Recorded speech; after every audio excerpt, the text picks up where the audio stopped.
এটা একজনের বাড়ির কলা, কি সুন্দর খেতে বন্ধুরা, একটু রেড কালার জানো। এইদিকে মেয়ের বায়নাতে কি বানাচ্ছে তো চলো দেখো আর বলো না। এটা কি? আদা পেস্ট।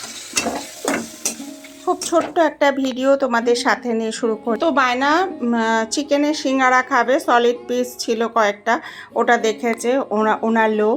তা যাই হোক, এই যে পুরটা তৈরি করে নিলাম।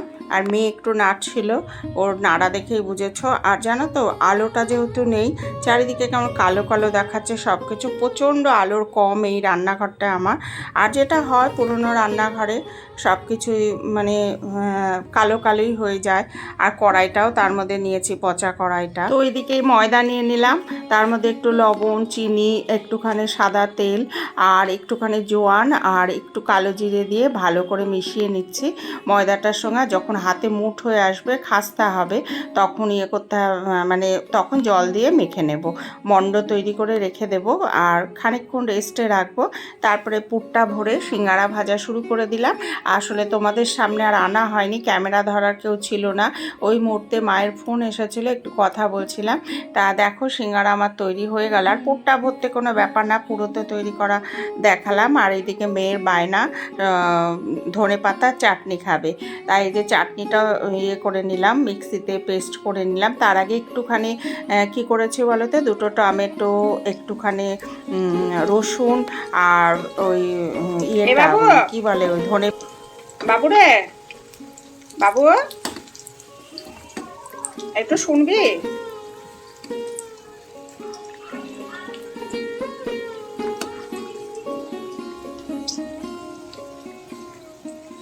সুন্দর ফুলেছে দেখ সিঙ্গারাগুলো। বলছি একটুখানি একটা কাজ করবি? খুব ছোট্ট একটা ভিডিও তোমাদের সামনে প্রেজেন্ট করার চেষ্টা করলাম। আর কাল রাত পোয়ালেই কাল সকালে যাব মায়ের কাছে। আর দেখি কতটুকু পসিবল হবে। আসলে একা হাতে মোবাইল ধরা, ব্যাগ ধরা খুব অসুবিধা হয়। আর এই দেখো আমি পথে নেমে পড়েছি, এখন বাজে সকাল 6টা। গুড মর্নিং বন্ধুরা। আর রাস্তাঘাট মোটামুটি ফাঁকা, মোড়ের দোকানগুলো খোলেনি।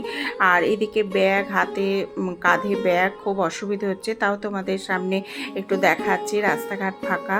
আর বেশ মজাই লাগছে এত সকালে যেতে। সেমনিভাবে কলকাতা মহানগরী এখনও জাগেনি, ধীরে ধীরে সব জাগছে, দোকান খুলছে, চায়ের দোকানগুলো খুলছে, অটো দু একটা, অটো তো না, টোটো দু একটা চলছে, রিক্সা চলছে। এমনি করেই আমি স্টেশনের পথে এগিয়ে চলেছি। তাহলে চলো মায়ের বাড়ি গিয়ে আবার দেখা হচ্ছে। আর 9টার দিকে পৌঁছে যাব মায়ের কাছে, মোটামুটি পুরো 9টার মধ্যে। তার মধ্যে আবার একটু গুড়ি গুড়ি বৃষ্টি হচ্ছে, মেয়ে তাই জন্য এলো না। আর চলো স্টেশনে প্রায় কাছাকাছি চলে এলে।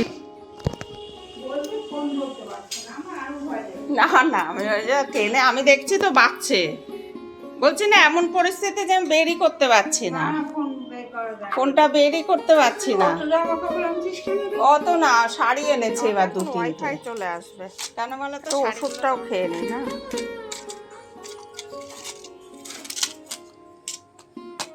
ও তোমার ইয়ে আনতে যেতে হবে, বেরোই। গ্যাস হয় না বোঝো? চেহারাটা কি খারাপ হয়ে গেছে, খেয়ে এত বুড়ি। এই যে কি চেহারাটা খারাপ হয়ে গেছে, কি কষ্ট শরীরে। না তাহলে উনি এমনি ওষুধ এক্সপেরিমেন্ট করছে কেন একটার পর একটা? এই গ্যাস অম্বলেরই সব ওষুধ দিয়ে রেখে দেয়। একটা সেরিব্রাল পেশেন্টকে কি ওষুধ দিতে হবে? ভালোই তাই না, কথা বলে।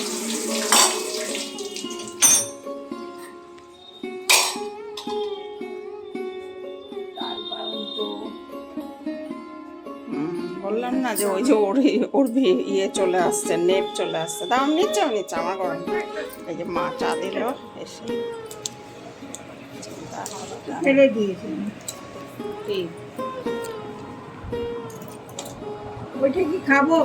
তো দেখতেই পারলে আমি কৃষ্ণনগরে অলরেডি চলে এসেছি মায়ের কাছে। আর মা রোগ ছিল, কিন্তু আমাকে দেখে মনে হচ্ছে অনেকটা কিওর লাগছে মাকে। আসলে যেটা হয় কাছে আসলে। আর এইদিকে আজকে শ্রাবণ মাসের আজ রাত পোয়ালেই সোমবার, তাই জন্য আমাদের রাস্তা দিয়ে সব যাচ্ছে। আমি ওই জন্য ওটা একটু ক্যাচ করার চেষ্টা করেছি আমাদের জানলা দিয়ে। তো এটা নেক্সট ডে মর্নিং সোমবার। তা তোমরা সকলে ভালো থাকবে, সুস্থ থাকবে। আজকে খুব ভিডিওটা ছোট্ট, তোমরা কিন্তু দেখো আর অবশ্যই কিন্তু আমাকে সাবস্ক্রাইব করে আমার পাশে থেকো। আর এদিকে একটা পাড়ার কমিশনার ভাই এসেছে, তাকে আমরা ছোটোবেলায় ফোঁটা দিতাম, তার সঙ্গে আমরা কথা বলি। আর টাটা, এখানে শেষ করছি, টাটা। এনেছো? টেবিলে রাখো, টেবিলে ঢেকে রাখি। হ্যাঁ, ঢেকে রাখো।